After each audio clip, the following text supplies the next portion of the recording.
Di dalam kisah Alkitab, orang Samaria yang murah hati diceritakan bahwa ada orang yang dirampok hampir mati. Lalu imam lewat tidak berbuat apa-apa. Orang Lewi lewat juga tidak berbuat apa-apa. Lalu datanglah orang Samaria. Bagaimana Alkitab menggambarkan perasaan si Samaria itu ketika melihat ada orang yang dirampok itu? Lukas 10 ayat 33 bilang begini. Dan ketika dia melihat orang itu, tergeraklah hatinya oleh belas kasihan. Tergeraklah hatinya oleh belas kasihan. Berarti ada belas kasihan di dalam hati si Samaria.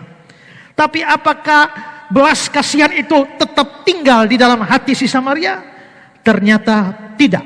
Belas kasihan di hati itu akhirnya mengalir melalui sebuah action, sebuah tindakan, yakni dia membalut luka si korban itu, lalu membawanya ke rumah penginapan dan membiayai seluruh biaya yang dikeluarkan untuk itu.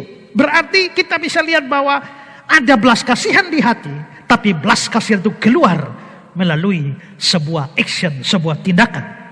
Kasih yang sungguh-sungguh itu harus terwujud melalui sebuah tindakan dan bukan hanya perasaan atau kata-kata saja. Saudara, seringkali kalau kita melihat orang lain menderita, kita lihat orang lain susah, orang lain sengsara, orang lain mengalami musibah, biasanya kita berkata, kasihan ya, kasihan ya. Tapi saudara, belas kasihan itu tidak boleh sebatas kata-kata saja di bibir tanpa pernah atau tanpa berbuat apa-apa untuk menolong orang yang menderita itu, yang sengsara itu. Camkanlah bahwa mengasihi bukanlah ketika kita tersenyum kepada orang lain dan berkata I love you. Mengasihi itu bukanlah ketika kita dengan gembira menyanyi, ku kasihi kau dengan kasih Tuhan. Bukan itu. Tapi mengasihi itu sekali lagi action. Ada seorang janda miskin yang menderita kelaparan, kekurangan dan lain sebagainya.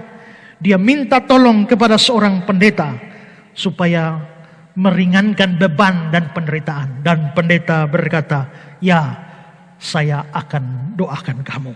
Ya nanti kami akan rapat majelis untuk menolong kamu. Ya nanti kami akan pikirkan. Terus seperti itu, terus seperti itu. Tapi tidak pernah ada action apapun untuk menolong si janda itu. Dalam keadaan yang sangat lama, tidak ada solusi bagi si janda itu. Setiap kali bicara dengan pendeta, jawabannya tetap sama. Kami doakan, kami pikirkan, kami rapat. Tapi tidak ada action apa-apa. Akhirnya saudara-saudara, si janda itu pun menulis surat buat pendeta. Suratnya bagaimana? Suratnya begini. Aku kelaparan dan Anda membentuk kelompok diskusi untuk membicarakan kelaparanku. Aku terpenjara dan Anda menyelinap ke kapel untuk berdoa untuk kebebasanku. Aku telanjang dan Anda mempertanyakan dalam hati kelayakan penampilanku. Aku sakit dan Anda berlutut mengucap syukur atas kesehatan Anda. Aku tidak mempunyai tempat berteduh dan Anda berkhotbah kepadaku tentang kasih Allah sebagai tempat berteduh spiritual. Aku kesepian dan Anda meninggalkanku untuk berdoa bagiku. Anda kelihatan begitu suci, begitu dekat dengan Allah, tetapi aku tetap amat lapar, amat dingin, dan amat kesepian. Saudara, saya kira ini adalah protes kepada kasih yang hanya diungkapkan dengan kata-kata saja, tapi tidak dengan perbuatan. Prinsip kasih di dalam Natal itu adalah sebuah action. Natal memberitahu kita bahwa kasih Allah itu yang ada di hati Allah tidak hanya tetap tinggal di hati Allah, tapi lahir melalui sebuah action dengan pemberian anaknya bagi dunia ini. Karena itu, marilah kita belajar untuk mengasihi dengan tindakan yang nyata. Anak-anakku, marilah kita mengasihi bukan dengan perkataan atau dengan lidah, tapi dengan perbuatan dan dalam kebenaran. Kasih adalah sebuah action atau sebuah tindakan nyata.